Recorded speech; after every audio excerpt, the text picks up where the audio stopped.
Hi friends, నమస్కారాలు.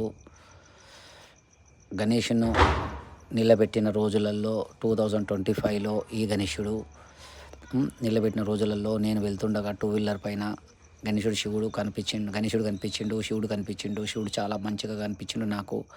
నేను అందుకే తీసినాను ఈ వీడియోను. మీరు దయచేసి సబ్స్క్రైబ్ చేయండి, లైక్ చేయండి, కామెంట్స్ చేయండి. మన వాళ్ళందరూ ఫాలోవర్స్ ఎవరు కామెంట్ చేయడం లేదు.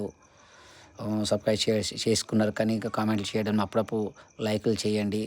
నా ఫాలోవర్స్ ప్రకారంగా చూసుకుంటే నాకు ఎన్నో లైకులు రావాలి, అయినా కానీ ఎవరు చూడనట్టే వెళ్ళిపోతున్నారు. నా ఛానల్ని దయచేసి ఫుల్ చూడండి. ఈ వీడియో మొత్తము గణేషుని చూడండి, లైక్ చేయండి. మనము మంచి మంచి వీడియోలు పెడతాము. ముందు లైక్ చేయండి, సబ్స్క్రైబ్ చేయండి. థ్యాంక్ యూ మీరు ఈ వీడియో చూసినందుకు ఇంతసేపు చాలా థ్యాంక్స్ అండి. సబ్స్క్రైబ్ చేయండి, లైక్ చేయండి. నమ్ముతున్నాను మన ఫాలోవర్స్ అందరినీ, వేరే వాళ్ళని చూసే వాళ్ళందరినీ నమ్ముతున్నాను. లైక్ చేస్తారు, సబ్స్క్రైబ్ చేస్తారు, కామెంట్ చేస్తారని థ్యాంక్ యూ.